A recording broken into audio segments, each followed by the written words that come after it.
Salut à tous et bienvenue sur ICP Muscu. Aujourd'hui, je vais vous parler des tendinites. Je vous ai préparé un petit article sur le sujet.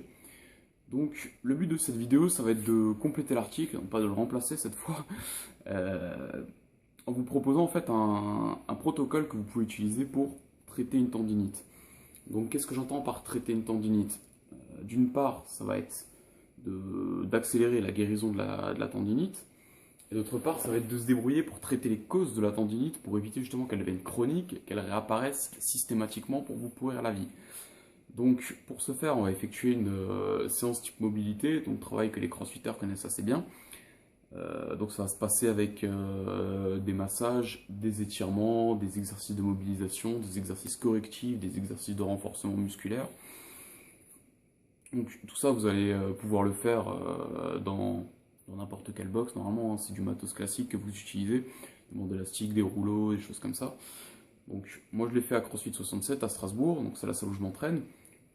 N'importe quelle box va pouvoir vous proposer le matos nécessaire à ça. Après, si vous entraînez dans une autre salle, une salle commerciale, une salle d'haltéro, peu importe, vous trouverez tous les liens, toutes les infos directement dans l'article pour trouver le matos nécessaire et faire ces séances que ce soit chez vous ou amener le matos directement à la salle pour les faire à vos séances.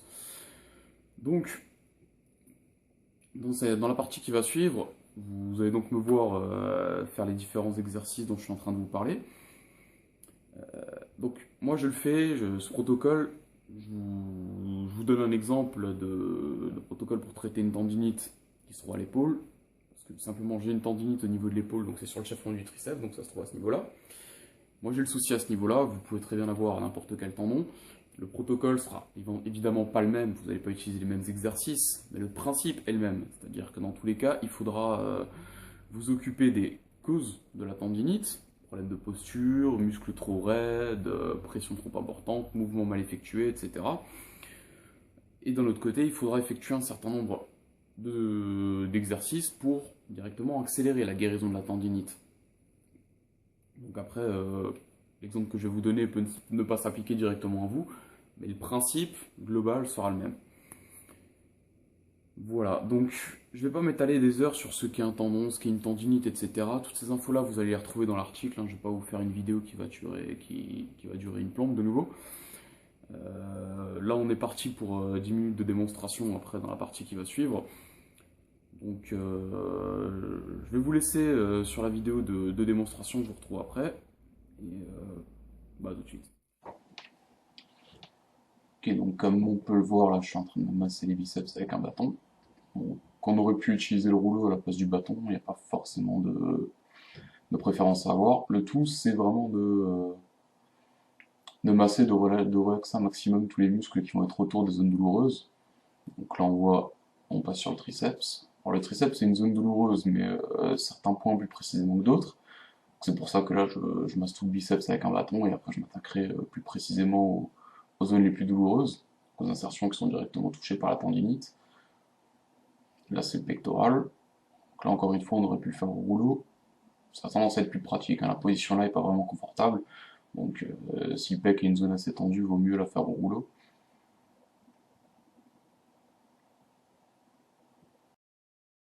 Donc, on prend deux angles évidemment pour que ce soit un peu plus simple. Donc, encore une fois, la position étant pas très confortable, on essaye de masser sous deux angles différents. Là, on passe sur toute la zone scapulaire, zone qui est souvent très tendue. Donc là, on voit que le fait de croiser les bras, ça met les muscles en position d'étirement, donc ça permet de masser un peu plus profondément la zone. On voit que j'en chie aussi accessoirement.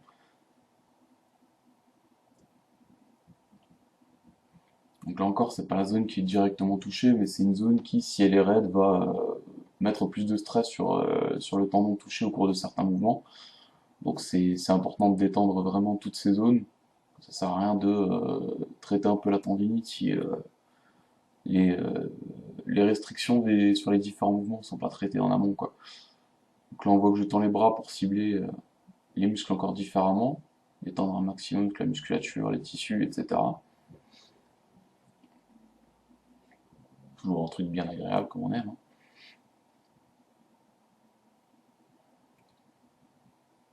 Donc là, on va passer sur le dorsal. Encore un truc qui est bien agréable.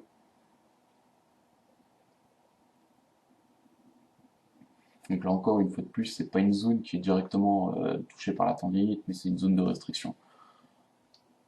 Donc là, on passe à la balle, à la crossball, donc pour attaquer vraiment les zones qui sont directement touchées. Donc là, normalement, notamment là, comme on peut le voir, c'est vraiment dans le creux au niveau de la coiffe des rotateurs. Donc c'est horriblement douloureux et c'est vraiment les massages qu'on tient plus longtemps. Là, j'ai incorporé un petit mouvement pour essayer de masser la zone un peu différemment.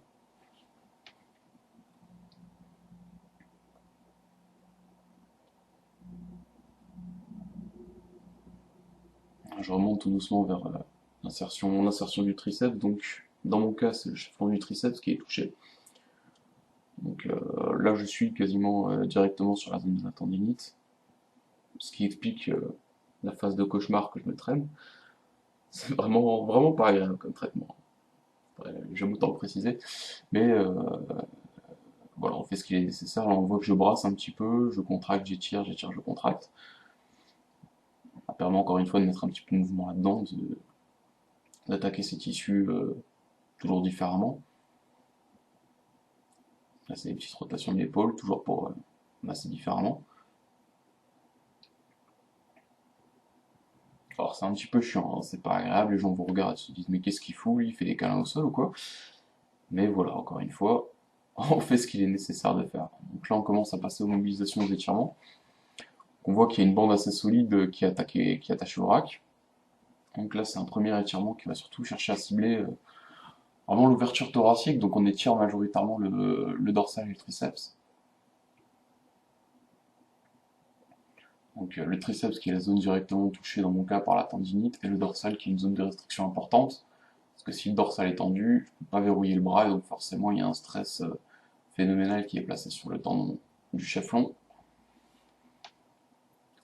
Donc exercice qui est vachement important parce que il est quasiment nécessaire pour tous les mouvements d'haltéro, que ce soit le jeté, l'épaulé, l'arraché.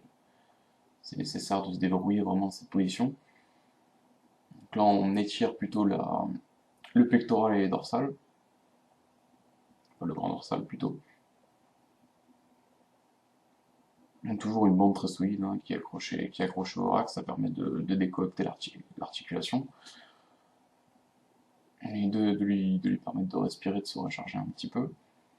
Donc on voit que je fais des petits mouvements de gauche à droite, toujours pour mobiliser l'articulation pendant qu'elle est décontractée. Et encore, on essaye de rester bien cambré, d'engager un petit peu la tête pour accentuer un peu la position qu'on va essayer de déverrouiller. Donc là, on voit que je tiens une kettlebell et je fais des petites rotations. Donc là encore, c'est un exercice de décompression qui étire toute la coiffe de rotateur majoritairement. Bien sûr, la ceinture scapulaire aussi qui est étirée, mais le but c'est vraiment de viser la coiffe de rotateur, qui, comme on le sait, en crossfit, en haltéro, en gym, subit quand même une pression assez phénoménale. Et cet exo qui m'a été conseillé par mon kiné est juste magnifique pour vraiment soulager la coiffe de rotateur. Donc là, on peut compter le nombre de rotations, on peut compter un certain temps, on peut juste chercher un relâchement. Il n'y a pas vraiment de règle. Dans l'article, je crois que je vous donne un certain temps de maintien. À vous de trouver ce que vous préférez. Donc là, toujours avec la bande très solide, je vais étirer le grand pectoral et les biceps. Alors là, effectivement, encore une fois, c'est pas des zones qui sont touchées par ma tendinite, qui, je le rappelle, est ciblée sur le chef-long du triceps. Mais là encore, c'est des zones qui, si elles sont pas souples, vont me gêner dans mon placement sur les mouvements d'haltéro, ça va m'empêcher de me placer correctement. Et donc, ben, dès lors que le placement n'est pas optimal, la coiffe de rotateur, le chef-fond du triceps, pardon, vont subir une pression de plus en plus importante. Donc, tous ces étirements vont permettre de se placer correctement durant le mouvement pour diminuer la pression subie durant les mouvements à problème. Donc là, cette fois, j'ai le pied sur la bande élastique. Donc ça ressemble plus ou moins au mouvement qu'on a fait tout à l'heure, sauf que la bande est accrochée au rack, cette fois elle est sur mon pied. Donc c'est un petit peu moins l'ouverture thoracique qui est cherchée, mais vraiment plus l'étirement du triceps. Triceps qui est donc la zone qui subit actuellement la tendinite. Donc cet étirement est vraiment très violent et très important surtout. Donc comme on l'a vu, on a attaqué, d'une part, on a essayé de relaxer vraiment la zone qui souffre de la tendinite, on a essayé de relaxer les différents muscles autour de cette zone pour permettre que les mouvements soient plus fluides et qu'il y ait moins de restrictions. Donc là, c'est un mouvement qui va un petit peu concilier les deux, parce que d'une part, on est accroché, la bande nous force à nous placer l'épaule en rotation externe. Donc, comme on est suspendu, il y a une décompression qui est faite au niveau de l'articulation, qui permet de soulager un petit peu le tendon lésé. Et d'un autre côté, c'est un exercice de mobilisation qui est assez formidable. On voit que j'élargis encore la grippe pour étirer encore plus. Le but étant de me forcer à aller vraiment en ouverture thoracique, en gardant l'épaule en rotation externe, donc dans son angle optimal pour qu'elle subisse le moins de pression possible. Et donc le but étant vraiment de déverrouiller cette structure pour être à l'aise sur les jetés, les arrachés, majoritairement, bien sûr sur d'autres mouvements aussi. Donc un mouvement qui est vraiment très important. Donc là on passe sur un exercice qui a été très popularisé par Kelly Starrett. On place une bande autour de l'épaule pour la décoapter, et en même temps une kettlebell à bout de bras pour vraiment aller enfoncer l'épaule dans son emplacement idéal. Et on mobilise comme ça, de sorte à bien attirer le sang dans la zone, à favoriser le bon schéma moteur et le bon placement de l'épaule, assouplir, déverrouiller toute la zone. On voit que j'agrippe mon coude pour forcer un peu la rotation externe en fin de mouvement, tirer le coude vers l'intérieur pour s'assurer que le bras soit bien verrouillé en rotation externe et qu'à aucun moment il passe en rotation interne.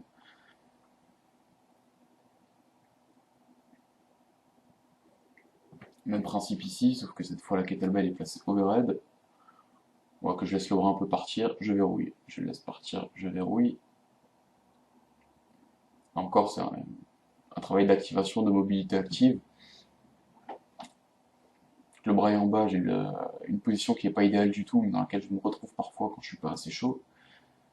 Et en haut, on voit la position idéale où le bras est parfaitement verrouillé, toute la structure scapulaire bien activée, l'épaule en rotation externe.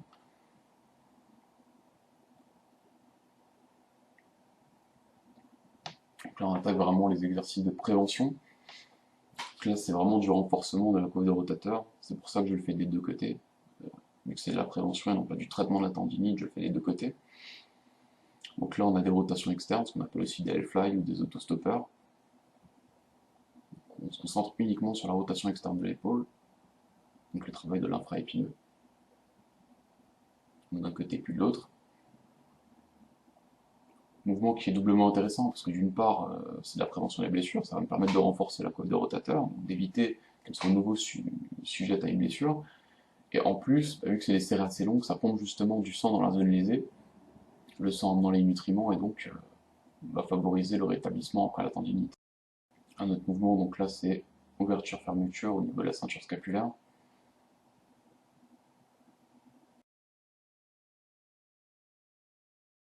On en arrive à la fin de la vidéo, donc j'espère que la vidéo était suffisamment claire au niveau du protocole. J'espère aussi que ça vous aura aidé. Dans tous les cas, je vous mets dans la description qui se trouve là en dessous le lien vers l'article complet.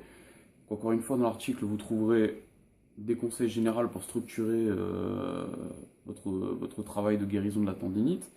Et vous trouverez les liens pour acheter tous les accessoires de travail de la mobilité, tous les éléments qui vont pouvoir vous aider à soigner votre tendinite.